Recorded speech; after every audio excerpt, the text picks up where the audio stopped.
She was the most successful person nobody knew. That was what Emma told herself every morning when she woke up in the penthouse apartment on the 47th floor. A building that cost more than most people's net worth. She had everything a person could want. Success, power, money, influence, and she was utterly, completely, devastatingly alone. The week before, Emma had eaten alone at Thornfield Restaurant. That was the pattern. Every Tuesday night. The same table. The corner booth, tucked behind frosted glass and trailing ivy. Far enough from the main floor to conduct business without being overheard. She had eaten here 32 times in the past 3 years. Never with another person who was there because they wanted to be. Never with anyone who saw her as more than a transaction waiting to happen. The server knew her order without asking. The maitre d' knew to seat her at exactly 7 o'clock. The restaurant had learned her rhythms better than she had learned anyone's. She would arrive. She would eat. She would review documents on her iPad while the food got cold. She would check her portfolio. She would think about her schedule. She would leave. Nobody asked how she was. Nobody asked about her day. Nobody treated her like a person. They treated her like a fixture, like the most important person in the room, and simultaneously, like she was not quite there. This was success. This was what winning looked like when you were a woman who had decided at age 8 that emotion was a liability and control was the only power that mattered. Emma was 42 years old. She had never had a serious relationship that lasted longer than 8 months. She had never lived with another person as an adult. She had never cooked a meal for someone else because she wanted to see them enjoy it. She had never sat across from another human being and talked about nothing important while an evening went by unnoticed. Her childhood had prepared her for this. 2 lawyers, both brilliant, both measured, both loving in the way that people love, who have been trained to believe that emotion is messy, and therefore something to be contained. They had told her she could be anything. They had meant she could be anything they already were. They had loved her efficiently, like she was a project they were managing, like she was a company they were building toward quarterly projections. School had reinforced the lesson. Excellence was rewarded. Emotional restraint was rewarded. Girls who cried in public were noted. Girls who laughed too loudly were noted. Girls who wanted things too openly were noted and encouraged to be more measured, more strategic, more controlled. Emma had learned the lesson so well that by the time she was 30, she had forgotten there had ever been another way to be. She built a company. She built it from nothing. 11 people in a leased office in Austin. Sweat, sacrifice, every waking hour devoted to something that would outlast her. Something that would prove she had been here. Something that would matter after she was gone, because she could not figure out how to matter while she was alive. The company grew. The company succeeded. The company became worth billions of dollars, and Emma became the most successful person nobody knew. The most powerful person in rooms full of powerful people. The most alone person in a life full of achievement. She had learned to read people the way other people read books. She had learned to identify weakness in negotiating partners. She had learned to exploit asymmetry. She had learned to win. She had forgotten how to be present. And then she heard a laugh. It was a Tuesday night. The kind of Tuesday that felt exactly like every other Tuesday. Emma arrived at Thornfield at 7 o'clock. Gerald Whitmore was already seated. 64 years old, silver-haired, tan that came from yacht decks instead of work. The kind of man who had spent 40 years learning how to talk without saying anything. With him were two other people. His lawyer, a compact man named Preston Hall, who clicked his pen the way nervous people click pens when they are trying to process information faster than their brains can actually process it. And a woman in a gray blazer whose job Emma suspected was to sit quietly and remember everything that was said. The contract was on the table. $430 million. Emma had read it 5 times. She had memorized her counteroffers. She had arranged them in order of priority.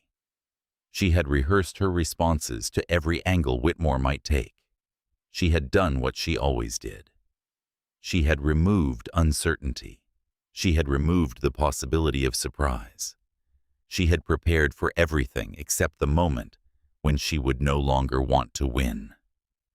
Whitmore made his opening argument. Emma listened. She was listening for the spaces between his words, rather than the words themselves. Those spaces told her what he actually believed versus what he was trying to make her believe. There was always a difference. There was always a gap between what people said and what they meant. Emma had built her entire career on identifying those gaps and exploiting them. The lawyer was nervous. Emma could see it in the way his fingers twitched over his pen. The silent woman was avoiding eye contact. Emma could see it in the way her gaze maintained a fixed position on the table instead of on Emma's face. Whitmore wanted the deal more than he was letting on. Emma could see it in the small tightening around his eyes. The tells were everywhere. Emma only had to look. She took a sip of sparkling water. The glass was cold. The water was expensive. Everything at Thornfield was expensive. Everything at Thornfield was designed to look effortless. Nothing at Thornfield was accidental. Nothing at Thornfield was real. This was the metaphor for Emma's entire life.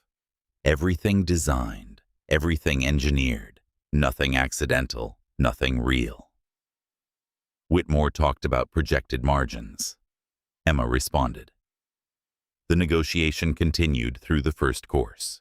Emma was winning. She could feel it the way an athlete can feel the exact moment when momentum shifts, the moment when the other team starts to doubt, the moment when victory becomes inevitable. This was what she lived for.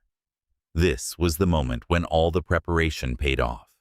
This was the moment when she knew, with absolute certainty, that she was the smartest person in the room. And then, the laugh cut through everything. It was not loud. It was not disruptive. It was not trying to interrupt anything. It was just present. A child's laugh, high-pitched, genuine, completely unguarded. A sound that did not belong in Thornfield. A sound that belonged to a different world entirely. A world that Emma had forgotten existed. She did not turn her head. Not yet. But something inside her, some old antenna that she had not used in decades, swiveled in the direction of the sound. She felt it physically. She felt it like electricity in her chest. She felt it like the sudden recognition of something she had been missing without knowing it was missing. Whitmore continued talking. Emma made a response that was strategic and correct, and said nothing. She kept her eyes on him. But the laugh happened again. Softer this time, followed by the low murmur of a man's voice, telling what sounded like a very bad joke, delivered with complete sincerity. Emma had dined with presidents. She had negotiated with people who controlled the fate of entire companies. She had maintained her composure in situations where lesser people would have cracked. She had never in her entire professional career turned her head during a negotiation. She turned her head. Across the restaurant, tucked against the far wall near the window, was a table clearly meant for 2. A small corner space with an uneven view of the rain-soaked street. The silverware had been slightly rearranged. Forks moved. a water glass relocated to the edge to make room for two small people who did not quite fit the architecture of the space. The man seated there was approximately 35 years old. He wore a dark blue jacket that was clean, but not new. His collar was open at the throat. He had the kind of face that looked like it had laughed a great deal in better years, and was only recently remembering how to do it again. His hair was slightly too long. His posture carried a particular tiredness, not the physical kind that came from a long day at work. Structural tiredness, the kind built into the way a person held their shoulders after carrying too much for too long. Across from him sat two children, a girl perhaps 9 years old, with a dark braid pinned to one side, and enormous eyes that were currently fixed on something outside the window. A boy younger 6, maybe, with a gap where his front tooth should have been, and a small hand wrapped around a bread roll like it was something precious, something important, something he was afraid of losing. Emma watched the man cut something on his plate. She watched him slide the larger portion toward the girl without breaking the sentence he was in the middle of. The girl did not notice, or she was used to it. The way she did not notice suggested habit, suggested that this man had been doing this her entire life, suggesting that presence was not a strategy for him. It was just how he existed in the world. The boy looked up at his father with an expression that had no name in any language, something between trust and hunger, and the absolute certainty that this person would handle everything, would keep the world intact, would make sure that nothing bad happened. The man continued his story. Something about a dragon, or possibly a dinosaur. Emma was too far away to hear clearly, but she could see the shape of his voice. She could see the way his hands moved. She could see that he was genuinely present with these children, not performing presence, not managing the interaction, not strategizing about what would make them behave or what would make them like him, just completely, entirely, authentically there. Emma could not remember the last time she had eaten a meal without a phone, a contract, or a strategy. She could not remember the last time she had been fully present with another human being. She could not remember the last time she had wanted something for a reason that could not be quantified or scheduled or controlled. Whitmore said something about tax implications. Emma said something back. The words came from somewhere inside her that was still performing the role of negotiator. But most of her was still watching the man and the two children. The girl had abandoned her bread. The boy's mouth was slightly open. That anticipatory gap of a person waiting for the best part of the story. The man raised both hands. He made a shape with them. A dragon, a monster, a dinosaur. The boy erupted into laughter. The girl smiled that smile that comes from genuine joy. Not the smile people give when they are performing happiness. The smile that comes from watching someone you trust do something that delights you. Emma felt something happen in her chest. Not painful, not uncomfortable, just awareness. The sudden, overwhelming recognition that she was looking at something she did not have. Something she did not have and had not known existed. Something she did not know she wanted until the exact moment she saw it and could not look away. She had grown up in Connecticut. Only child. 2 brilliant lawyers who expressed love through expectation. They had taken her to the right schools. They had encouraged her toward excellence. They had never once sat across from her and told her a story about a dragon just to see her laugh. She had built a company. She had built it alone. She had filled it with ambitious people and technology and the specific satisfactions of winning.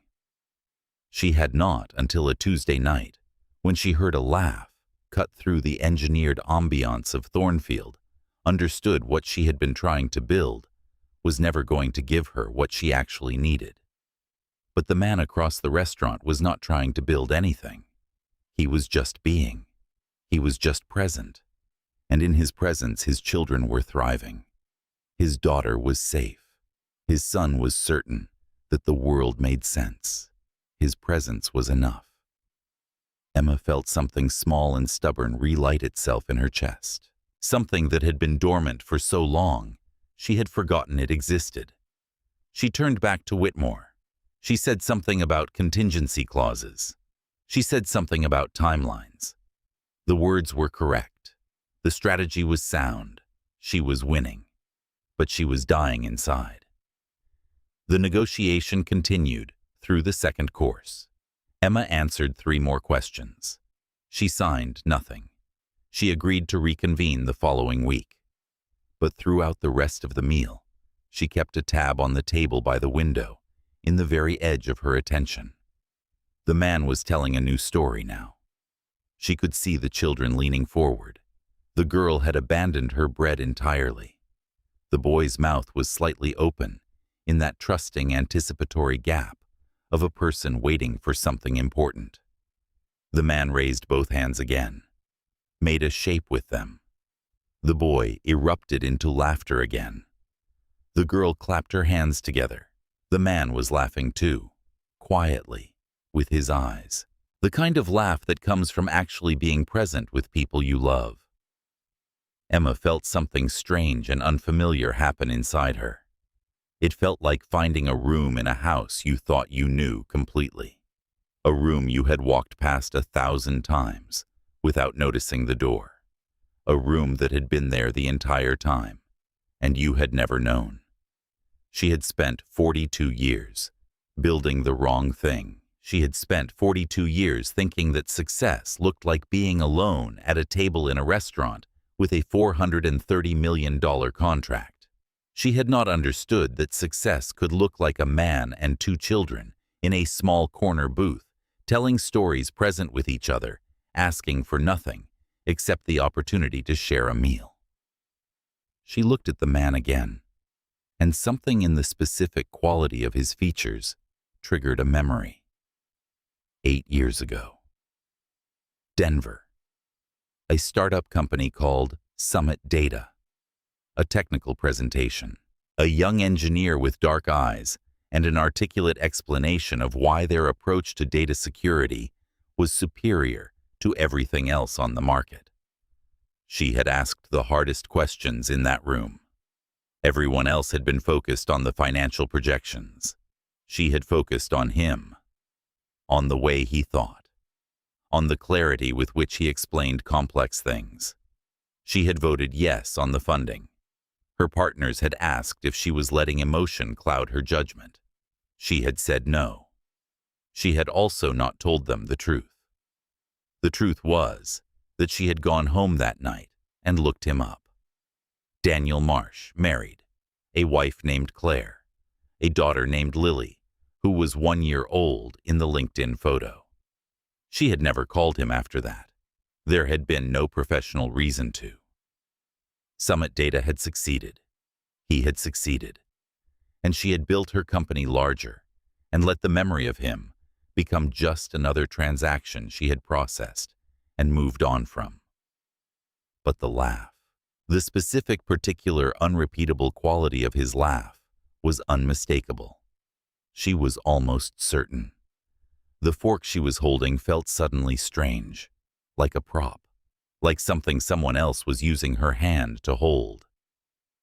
Whitmore was talking about something. Emma was not hearing him. Emma was watching the man across the restaurant stand up. He was putting on coats. He was holding the girl's coat open for her. The boy was putting his arms up to be helped. The boy was holding on to his father's hand. The girl was leaning into her father in a way that suggested she had been doing this her entire life. Trust. Habitual trust. The kind that meant this man had spent every day of her existence earning it. They were walking toward the exit. They were about to leave. They were about to disappear into the world beyond the frosted glass. and leave Emma alone at a table with a cold salmon and a man who was talking about tax implications. She could let them go. She could finish this meal. She could complete this negotiation. She could sign this contract and make her $430 million and return to her penthouse and eat alone and pretend that everything was fine and that she was happy and that this was what success looked like. Or she could do something that would betray every principle she had learned since she was 8 years old. She could do something irrational. She could do something that could not be strategized. She could do something that was driven by something deeper than logic or ambition, or the carefully constructed architecture of her life. She could follow her instinct. She set down her fork. It clattered against her plate. Everyone at the table looked at her. Whitmore stopped talking. The lawyer stopped clicking his pen. The woman in the gray blazer looked up. "Give me a moment," Emma said. She stood. She excused herself. She walked away from the table. The server was confused. The lawyer was confused. Whitmore was confused. Emma did not care. She walked out of the restaurant without her coat, out into the rain. The street was wet and the evening had turned into night. The restaurant lights behind her made the rain look like it was made of amber and silver. She stood on the sidewalk and looked both directions. She did not see them. She had no plan. She did not know what she was going to say or do. She only knew that the specific quality of that laugh meant she could not simply sit at that table and pretend the evening had been normal. She could not pretend that nothing had changed. She began walking, slowly at first, then faster. The rain soaked through her jacket. It did not matter. Nothing mattered except the idea that she might never see him again. That this moment, this specific moment in which she had been reminded of what she was missing, might pass and she would return to her office and her Tuesday night reservations and her meals eaten alone. 3 blocks away, she found them. A man and 2 children standing on a sidewalk waiting for the signal to cross. The girl was holding a dinosaur toy. The boy was holding his father's hand. They were talking about something, laughing about something. Even in the rain, even in the cold, even tired and hungry, and at the end of a long evening, they were present with each other in a way that Emma had never seen before. She said his name, Daniel. He turned. For a moment, there was nothing in his expression but confusion. The kind a person shows when a stranger calls their name on a dark street. He did not recognize her. She was soaking wet. She was a stranger in the rain. Then Emma said her name. His face changed. The confusion shifted. He was trying to place her. She watched it happen. 8 years compressed into recognition. "Emma," he said finally. His voice was different than she remembered. Softer, but also deeper, like something had changed the register of it. "Yes," she said. He was quiet for a moment. He looked at his children. He seemed to make a decision. "Lily Cooper, this is someone I knew a long time ago. A business person. Emma, these are my children." The girl Lily looked up with the careful assessment of a person who was trying to understand what was happening. The boy Cooper buried his face in his father's leg, the response of a 6-year-old to strangers on dark streets. Emma said hello. She said she was sorry to interrupt, but she said she left her dinner. In a restaurant.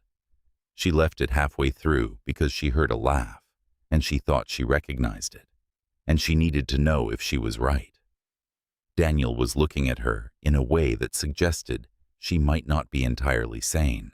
"You followed us into the rain," he said slowly to confirm that you recognized my laugh. "Yes," Emma said. "You left a dinner." "I left a dinner." "Why?" He said, "Would you do that?"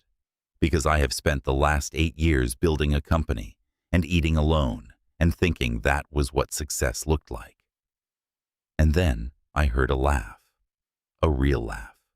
A laugh that came from actually being present with someone, instead of being present with a strategy. And I realized that I have spent 8 years building the wrong thing. He was quiet for a long time. Rain fell on all of them. The girl was watching with the intensity of someone trying to understand something complicated. The boy was slowly becoming braver, moving his face slightly away from his father's leg. "I do not remember you being dramatic," Daniel said. "I was not dramatic 8 years ago," Emma said. "I was whatever the opposite of dramatic is." "Measured," he said. "Yes." "What changed?" he said. "You did. Your laugh did. The way you are with your children did. I watched it. I watched all of it. And I realized that I have been misunderstanding what matters." The light changed. The signal to cross appeared. Daniel did not move. He was looking at her the way a person looks at something they are trying to understand, from first principles, from the ground up, like she was a complex equation he was trying to solve. "My wife died," he said suddenly. 3 years ago, almost exactly. April. He said it as a warning. He said it as a boundary. He said it as something she needed to know before she continued. Emma felt the rain on her face. She felt the night around her. She felt the specific weight of that information. "I am sorry," she said. "Thank you." "How long ago?" Emma said. 3 years, he said. "Almost exactly." "That is why your laugh is different," Emma said. He looked at her for a moment. Then he nodded. "Because I am still here," he said. "And that is surprising. And that is worth laughing about." The boy had moved away from his father's leg now. He was looking up at Emma with curiosity instead of caution. "Daddy," he said, "is this the lady from the phone story?" Daniel looked confused. "What phone story?" he said. "The one where you are trying to call someone and you keep getting the wrong number and you say all the wrong things and the person hangs up on you." "That is not a story I have told you," he said. "You told it to Cooper," Lily said. "I was listening from the other room." The lady hangs up. And then you call back. And then she picks up. And then you say the most important thing. And she still hangs up. And then you realize it was the wrong lady the whole time. Daniel looked at Emma. Emma looked at Daniel. "I did not tell him that story," Daniel said quietly. "But it is a good story," Emma said. "What happens after she hangs up the second time?" "He keeps calling," Lily said, answering before her father could. "That is what Daddy says is important. Keeping trying even when someone keeps hanging up. Because maybe one day, the right person will answer. Or maybe you will finally realize that the person who was hanging up was actually the right person the whole time." Emma felt something shift in her chest. Something that had been locked for a very long time felt the key turn. "Can I tell you something?" she said to Daniel. "I have been hanging up my whole life. On people, on the idea of people, on the idea that I was worth being present for.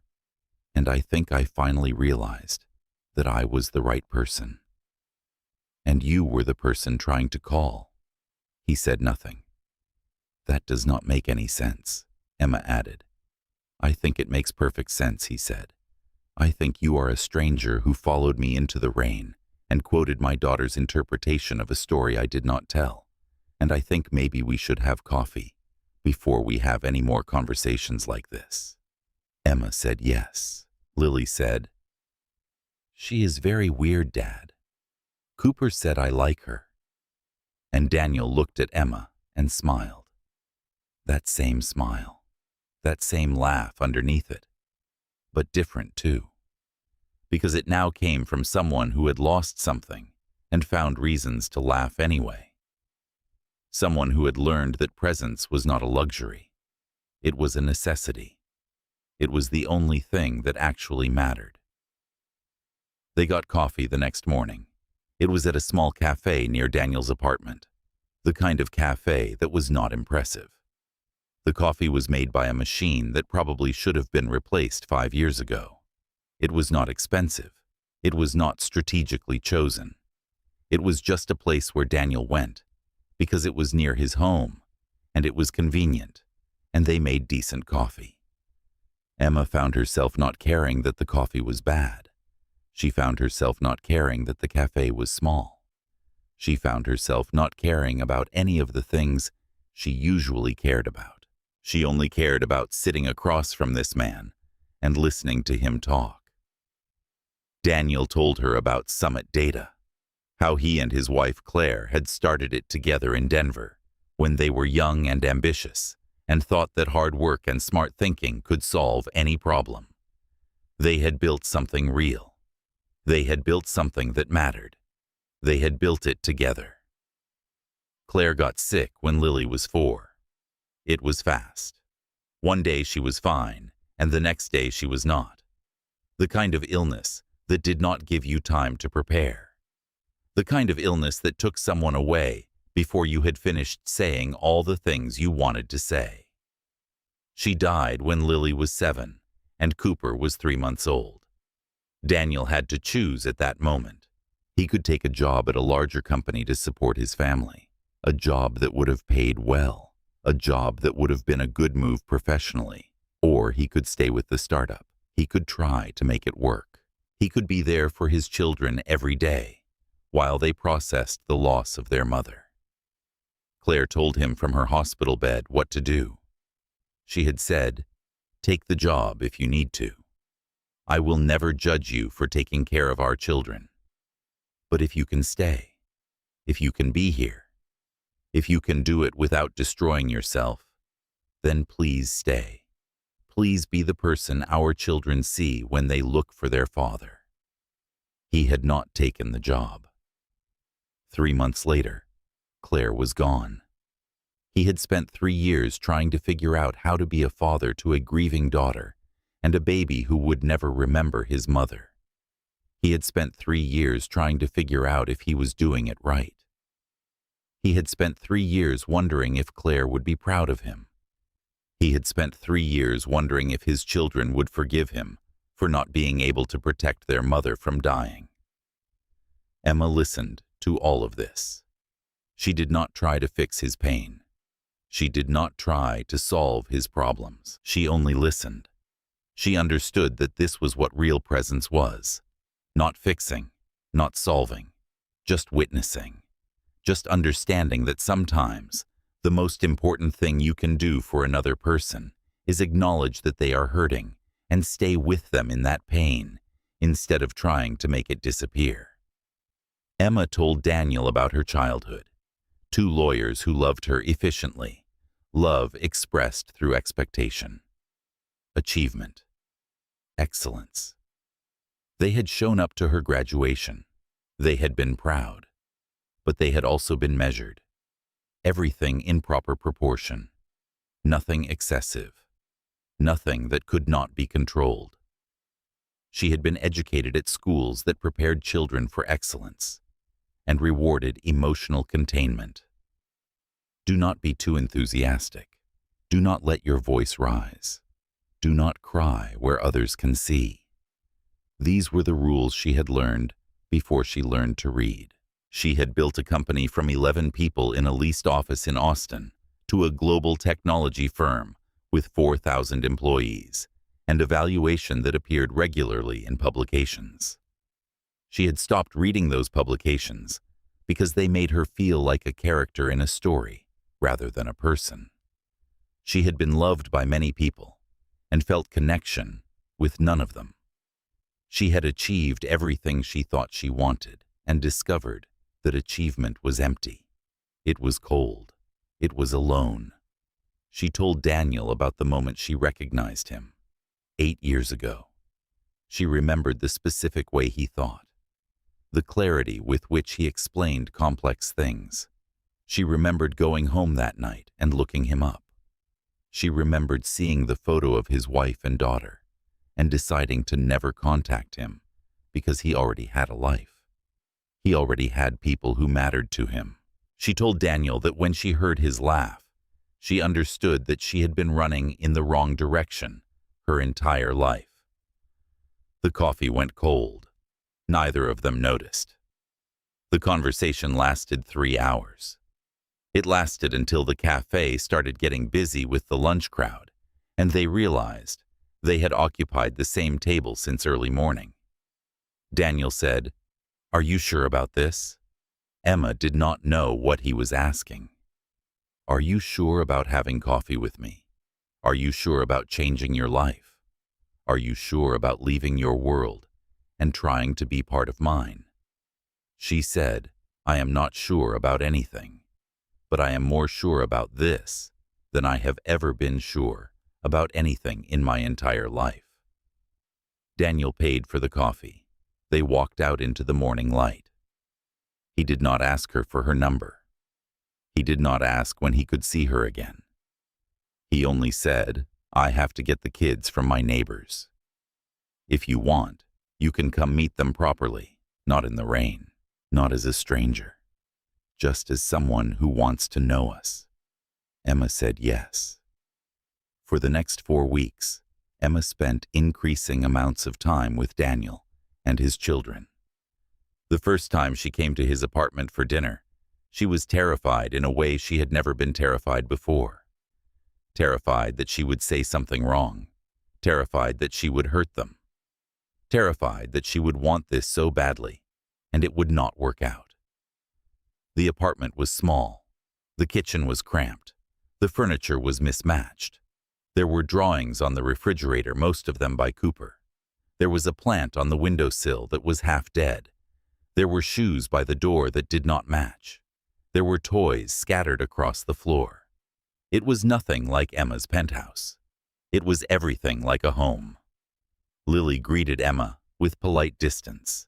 She was assessing this woman. She had lost her mother. She was cautious about new people.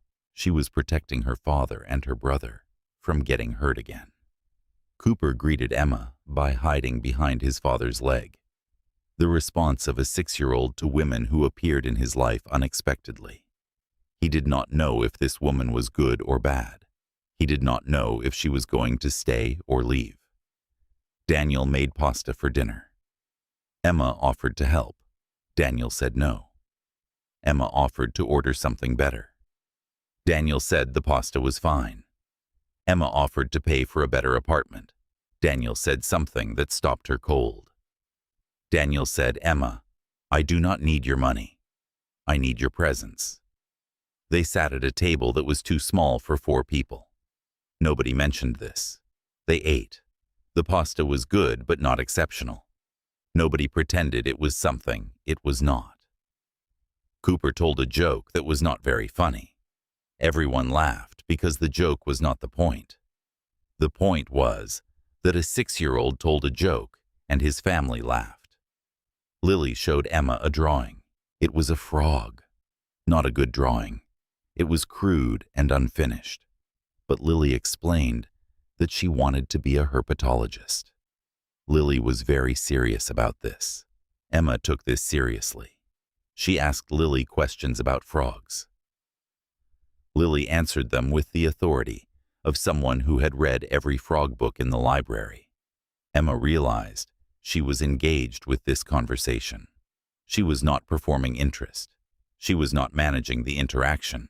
She was actually interested in what Lily was telling her about frogs.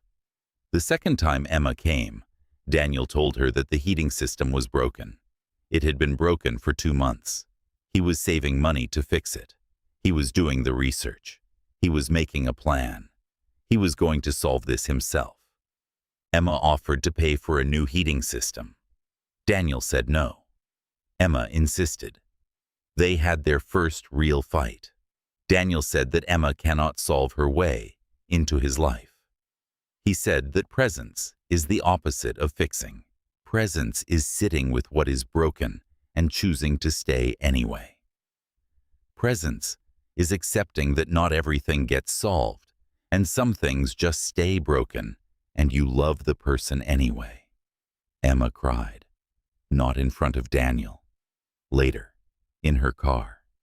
She cried because she was being asked to be something she did not know how to be. She cried because this was harder than any negotiation she had ever conducted. She cried because she was learning that love was not about winning. She called Daniel that night. She apologized. She said she was trying. She said it was hard. Daniel said he knew. Daniel said he was also trying. Daniel said that they were both learning. The third time Emma came, she did not try to fix anything. She sat with Lily and looked at more drawings. She helped Cooper build a fort out of couch cushions. She watched Daniel make dinner without offering to improve it. At dinner, the conversation turned to Claire. Daniel talked about her. He talked about how smart she was, how funny she was, how she had changed his life just by knowing her, how she had made him a better person. Emma listened. She did not try to change the subject. She did not try to comfort him. She only listened. And in listening, she understood that Daniel's love for his deceased wife did not mean he could not love Emma. It meant he knew what love actually was.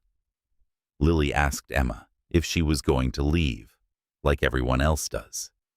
Emma did not say yes or no. Emma said that she was trying to stay. Emma said that she did not know if she would be good at it, but she was trying. Lily considered this. She nodded. She said, okay. The fourth time, Emma told Daniel that she wanted to move in. She said it like she was proposing a business deal, like she was presenting a strategic option, like she was negotiating terms. Daniel said, "Are you sure about this?" Emma said, "I have never been sure about anything in my entire life, but I have never wanted anything more than I want this." Daniel said, "This is not going to be easy." Emma said she knew. Daniel said, "I am still grieving and probably always will be." Emma said she knew. Daniel said, "My children are my priority and always will be." Emma said she understood. Daniel said, "Are you absolutely sure about this?" Emma said, "Yes." Over the next week, Emma moved her boxes into Daniel's apartment. The apartment was now even more crowded. Her expensive clothes hung in a closet that was too small. Her leather-bound books sat on makeshift shelves. Her life, which had been so large and expansive, had to compress itself to fit into this small space. Emma learned that having less space meant having less. She learned that having less did not mean having less of what mattered. She learned that she had spent 42 years accumulating things that did not matter. At work, Emma told her board of directors that she was stepping back. She was bringing in a second-in-command who could handle day-to-day operations. She was reducing her working hours. She was making changes. The board did not understand. They asked if she was sick. They asked if something was wrong with the company. They asked if something was wrong with her. Emma said, "Yes, something is wrong with her. She has been wrong her entire life. She has been prioritizing the wrong things. She is correcting that now." There were moments when Emma doubted herself. There were moments when the old Emma, the one who defined herself by achievement, pushed back. But Daniel did not let her retreat to the safe place of workaholism. Daniel held her accountable to her own choice. She sat at her desk at work one afternoon and cried because she had just made a decision that cost her millions of dollars. But it was the right decision. It was the decision that gave her back her life. She and Daniel spent a Saturday morning watching YouTube tutorials, learning how to fix the heating system together. He was the expert. She was the assistant. They worked alongside each other, not as boss and employee, but as partners. When they finally got it working, the system hummed to life and began doing its job. Daniel turned to Emma and smiled. That smile, that laugh underneath it. He said he fixed it together. Emma said, "We did." Lily brought Emma a drawing one afternoon, a picture of 3 people and 1 small person. Lily said that the big people were Emma and Daniel, and the small people were her and Cooper. Lily said that she thought Emma was staying. She said she was glad. Emma cried. Again. She had cried more in these months than she had cried in the previous 42 years of her life, combined. The moment of crisis came on a Thursday. Emma's company faced an emergency. A major client was threatening to leave. The contract was worth $200 million. Emma had to make a decision. She had to attend an emergency meeting in New York, or she had to stay home. Daniel knew this was important. Daniel told her to go. Daniel said that he understood. Daniel said that the company was important to her. But Emma recognized something in his voice. She recognized the strain. She recognized that he was trying to be supportive, but was also afraid. Afraid that Emma would choose the company. Afraid that Emma would realize that his life was too small for her. Afraid that the old Emma would reassert herself. Emma went to New York anyway. She told herself it was only for 1 day. She told herself she would be back the next evening. She told herself that this was necessary. The company needed her. Her people needed her. This was still part of her identity. She attended the meeting. She solved the problem. She saved the contract. She did what she had always done. She won, but she was miserable. She was in a room full of successful people, and she was miserable. She was surrounded by power and strategy and achievement, and all she could think about was a small apartment with a broken heating system and a boy named Cooper, who was probably asking his father where Emma was. She left the meeting early. She took a flight back. She arrived at the apartment at 1 in the morning. Daniel was awake. He was sitting at the kitchen table with a cup of tea. He looked exhausted. Emma asked what happened. Daniel said that Cooper had a nightmare about Emma leaving. He asked if Emma was coming back. Daniel said he did not know. He said that sometimes people leave even when you want them to stay. Emma felt something break open inside her. She realized that her choice to leave, even for a good reason, had created fear. A child was afraid that she was gone. A man was afraid that he had lost her. She said, "I am sorry." Daniel said, "I do not want your apologies. I want you to know what your choices do to people who love you." Emma said, "I have spent my entire life making choices that hurt people. I have been learning to make different choices. Sometimes that is hard. Sometimes I still choose work. But I am trying to choose differently." Daniel said, "Love is not trying. Love is choosing. Love is saying that this person is more important than the company. Love is staying even when you could leave." Emma said, "I cannot just abandon my company. People depend on me." Daniel said, "I know. Maybe the answer is not choosing one or the other. Maybe the answer is understanding that both matter, but one matters more." Emma asked, "Which one matters more?" Daniel did not answer. He was letting her answer the question herself. Emma sat at the kitchen table with Daniel and understood what she had to lose if she did not change. After that conversation, Emma made a series of decisions. She restructured her company. She brought in a second-in-command who could handle day-to-day operations. She reduced her working hours from 80 per week to 40 per week. She moved out of her penthouse and sold it.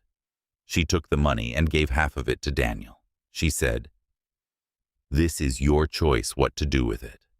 This is not me fixing your life. This is me believing in your dreams. This was not quick. This took time."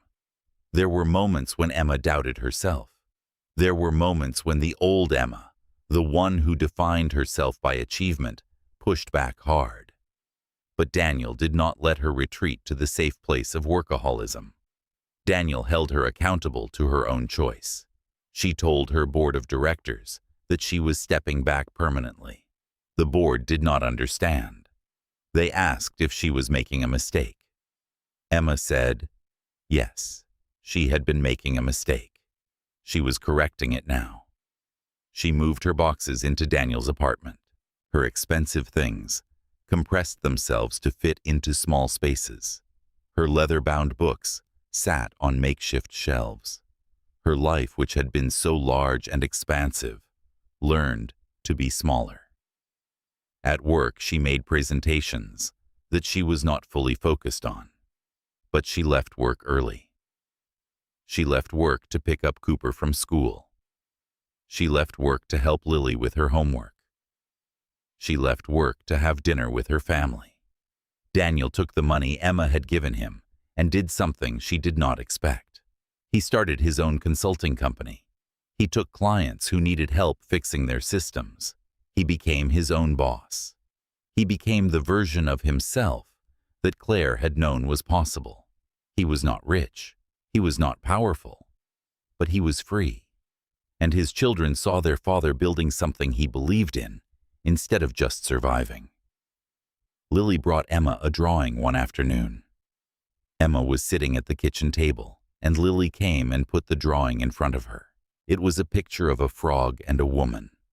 The woman had brown hair. The frog was green. Lily said, "This is me as a frog, and this is you." Emma said, "Why am I not a frog?" Lily said, "Because you are not a frog. You are something else now. You used to be a dragon, but you are not anymore." Emma asked, "What am I now?" Lily said, "You are part of us." Emma cried, again. She had cried more in these months than she had cried in the previous 42 years of her life combined. The climax came on a Tuesday night. It was 6 months after Emma had followed Daniel into the rain. It was 6 months of learning to be present. 6 months of learning that love was not a transaction. 6 months of understanding that the most valuable thing she could offer was her attention. Emma, Daniel, Lily, and Cooper were having dinner together. It was a Tuesday night. It was ordinary. It was not a special occasion. It was just dinner. But it was everything. The apartment was still small. The heating system still made a sound. The furniture was still mismatched. But Emma no longer saw these things as problems to be solved. She saw them as the honest details of a real life. The dinner was simple. Daniel made pasta. Emma helped. Lily made a salad. Cooper set the table. They were all participating in the creation of this meal. They sat down. Cooper insisted on saying grace, which he had reduced to the bare essentials. Thanks for the food. Thanks for the day. Amen. He delivered it with the business-like efficiency of a person who understood that the form mattered more than the length. That the point was not the words. The point was the intention. Lily told Emma about a frog she had read about. The frog could change colors based on its mood. The frog could be green or brown or yellow, depending on what it was feeling. Lily wanted to know if Emma thought that was cool. Emma said yes. Emma asked Lily questions. Lily answered with authority. They talked about frogs for 20 minutes, not because they had anything else to do, but because the conversation mattered. Cooper told a story about a dream he had, where dinosaurs were building a house. The story did not have a clear beginning or ending. It was just a dream translated into words. Everyone listened, like it was the most important story ever told. Daniel watched his children with the quiet attention of someone who was grateful for every moment. He was not taking this for granted. He knew what it was like to lose someone. He knew how precious these moments were. Emma watched Daniel watching his children. She understood why she followed him into the rain.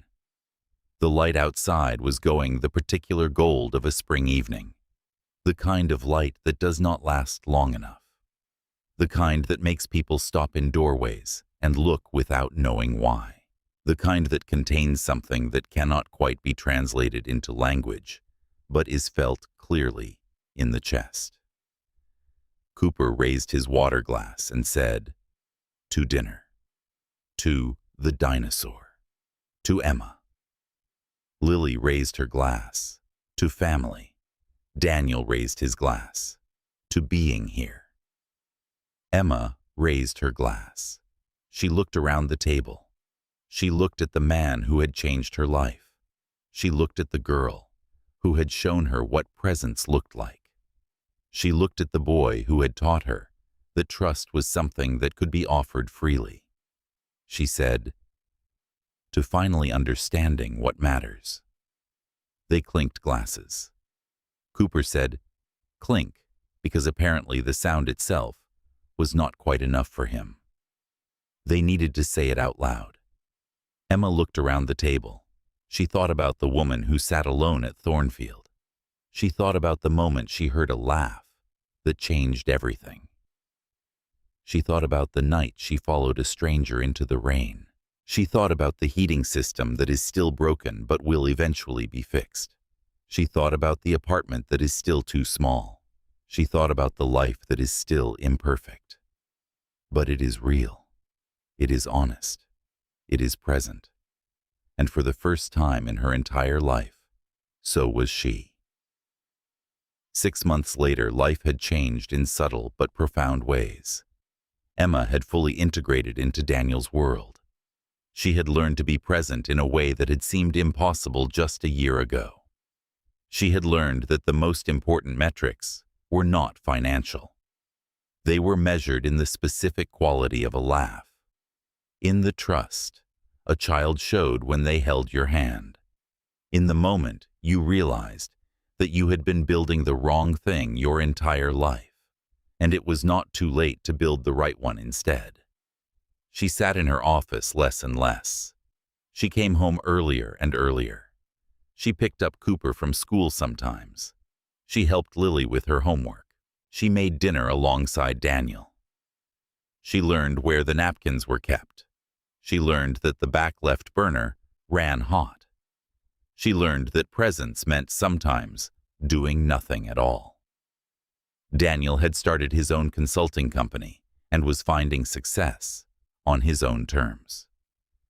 Lily was thriving in school and had decided she definitely wanted to be a herpetologist. Cooper still had not lost his gap-toothed smile, and Emma had finally, after 42 years, become a person instead of a brand.